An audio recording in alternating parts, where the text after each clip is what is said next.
국민의힘에서는요, 윤석열 전 대통령과의 결별 문제가 지금 대선 국면에서 중요 변수로 떠올랐습니다.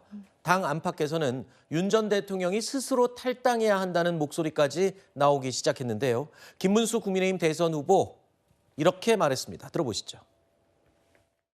그건 제가 듣지 못했습니다만은 대통령께서 잘 판단하실 것으로 저는 생각하고 있습니다. 대통령의 판단을 존중하는 것이 옳다고 생각합니다. 어떻게 하신지 저는 그건 들은 바가 없습니다. 경찰력으로 극복할 수 없는 국가적 대혼란이 오기 전에는 계엄권이 발동되는 것은 적절치 않다고 저는 생각합니다. 생활이 어려워지신 많은 분들, 또 마음이 무거워지시고 어두운 분들, 공론이 분열된 여러 가지 점, 그런 점을 생각해서 진심으로 정중하게 사과의 말씀을 드립니다. 김문수 국민의힘 대선 후보 다시 한번 계엄 사태에 대해서 공개 사과했습니다. 그러면서 윤 전 대통령의 탈당 문제는 윤 전 대통령 본인이 판단해야 할 문제라는 입장을 또 거듭 밝혔는데요. 앞서서 탈당 요구는 도리가 아니다라고 일축했었던 것을 생각해 보면 이제 좀 기류가 달라진 게 아니냐 이런 분석이 가능합니다. 당 안팎에서 절연에 대한 요구가 점점 더 높아지기 때문이다. 이런 분석도 나오고 있습니다. 저희 채널A가 취재한 내용에 따르면 윤 전 대통령이 탈당 문제에 대해서 당의 요구에 따르겠다라는 입장을 밝힌 것으로 지금 알려지고 있습니다. 선거 전략상 탈당을 요구하면 받아들일 수도 있다. 뭐 이렇게 해석을 하면 될까요? 어떻게 보십니까? 네, 지금 이 상황은 국민의힘이나 혹은 윤석열 전 대통령 시절에 이 여당과의 관계를 보면 많이 진전이 됐다라고도 할 수가 있습니다. 김문수 후보 그런 것에 대해서 전혀 거리를 뒀던 사람이라고 생각을 합니다. 경선 과정에서 계엄이나 탄핵에 대해서 다른 후보들보다 굉장히 원칙적으로 이 대답을 했던 사람이 지금은 저렇게 두 번씩이나 사과를 하고 사과의 대상과 사과의 이유를 그대로 밝혔습니다. 또 대통령과 관련해서도 사실상 본인이 판단해야 된다라는 말은 본인이 판단해 주십사 하는 바람이 들어간 것처럼 여겨지거든요. 여기에 윤 전 대통령이 당에서 결정해주면 난 따르겠다라는 것도 윤 전 대통령의 스타일에 비해서는 많이 진전됐다고 봅니다. 하지만 그럼에도 불구하고 이게 서로 당과 대통령 간에 지금 공방을 벌일 때인가 혹시라도 빨리 결정을 내리고 실행을 할 때지 결정을 바라고 또 서로 간에 이렇게 미루고 하면 이건 나중에 이렇게 되더라도 효과는 계속 반감될 수밖에 없다는 겁니다. 자, 이 문제를 좀 앞장서서 풀어나갈 수 있는 사람, 김용태 비대위원장이 떠오릅니다. 김 비대위원장이 풀어야 할 첫 과제, 윤 전 대통령의 거취 문제가 될 것 같습니다. 출당 탈당에 보는 것도 중요하겠지만 더 중요한 것은 과거 대통령하고의 관계 아닐까 싶습니다. 그 관계에 대해서 많은 분들이 거리를 둬라. 많은 국민들이 이번에 탄핵의 강을 국민의힘이 어떻게 넘어가느냐 관심을 두실 것 같아요. 탄핵 찬성, 탄핵 반대를 떠나서 탄핵은 정당했다라는 것은 많은 국민들이 인정하는 거 아니겠습니까? 그렇다면 이것을 넘어가기 위한 과정들을 이번 주 안에 다 끝내겠습니다. 자, 이번 주 안에 탄핵의 강을 건널 과정을 다 끝내겠다. 김용태 비대위원장이 방금 그렇게 얘기했죠. 자, 이 말은 지금 달력을 보시면요. 사실상 마지노선을 제시한 것이다. 이렇게 해석이 됩니다. 윤 전 대통령의 탈당 데드라인, 첫 TV 토론회가 열리는 18일 전이 될 것이다.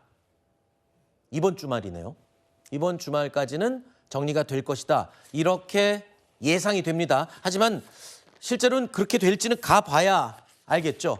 김용태 비대위원장 지명자의 또 다른 과제가 있습니다. 이준석 개혁신당 대선 후보와의 단일화 성사시킬 수 있을지 이 부분도 관심사입니다. 이준석 후보는 단일화에 대해서는 여전히 강경하게 아니다라고 밝히고 있죠.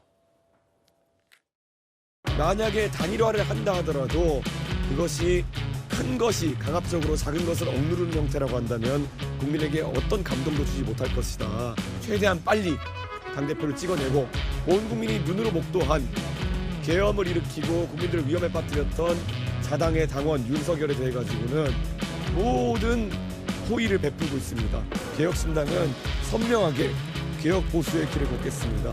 발음은 비슷할지 모르겠지만 계엄 보수와 개혁 보수는 선명한 차이가 있고 계엄 보수 빅텐트 아무리 해봐야 국민에게 감동 못 줄 겁니다. 이준석 후보의 이야기를 들어보면 단일화 가능성은 매우 낮아 보입니다. 하지만 정치권에서는 막판 극적인 단일화 가능성까지 굳이 배제할 필요가 있느냐라는 시각도 있습니다. 김용태 국민의힘 비대위원장의 이야기 이어서 들어보시죠. 저희가 이긴다는 확신이 그쪽에서 든다면 여러 가지 논의를 하자고 먼저 제안할 거나 이야기의 논의장이 이뤄지지 않을까 또 생각이 듭니다. 여러 가지 장점이 있는 후보인데요. 셈도 굉장히 빠르시고 전략적이고 그러니까 어디에 이익이 있느냐에 따라서 얼마든지 달라질 수 있다고 보고요. 김문수 후보께서 곧 이재명 후보를 격차를 좁혀서 갈 텐데 그러한 지점 들어가서 이긴다는 확신이 판단이 되면 충분히 대화 테이블에서 이야기가 될 수 있다라고 생각합니다. 자, 그러니까 여론조사상의 수치로 객관적으로 이준석, 김문수 두 후보의 수치가 합해졌을 때 이재명 후보를 이길 수 있는 게 확인이 되면 단일화가 추진이 되지 않겠냐, 뭐 이런 얘기네요.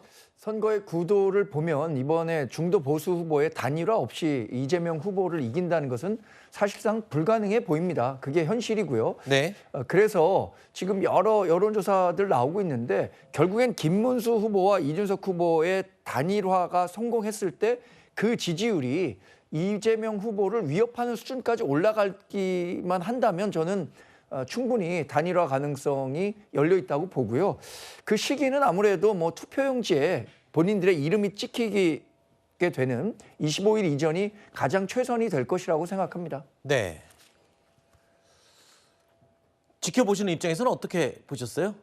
근데 이제 이번 선거의 슬로건은 이준석 후보는 미래라고 잡은 것 같아요. 네. 그러니까 본인이 미래의 보수의 지도자라고 생각을 하고 있기 때문에 네. 본인으로서는 이번 선거에서 특히나 국민의힘 후보 교체 파동 때문에 보수층이 많이 본인에게 흡수될 거라고 기대를 하고 있는 것 같아요. 그렇기 네. 때문에 여기서 최대한 김문수 후보와 격차를 줄이고 오히려 더 넘어서 2위 자리까지 본인이 탈환한다면 네. 확실하게 대선 이후에 보수 정치 개편에서 본인이 주도권을 잡을 수 있기 때문에 네. 본인은 계속해서 김문수 후보를 찍으면 사표다. 하지만 나에게 표를 주면 미래를 향한 표다라고 슬로건을 벌인 거 보면 네. 단일화는 조금 어려워 보인다. 이런 알겠습니다. 생각합니다. 정치판에서는 참 극적으로 무언가가 확확 변하는 일들이 많이 생기죠.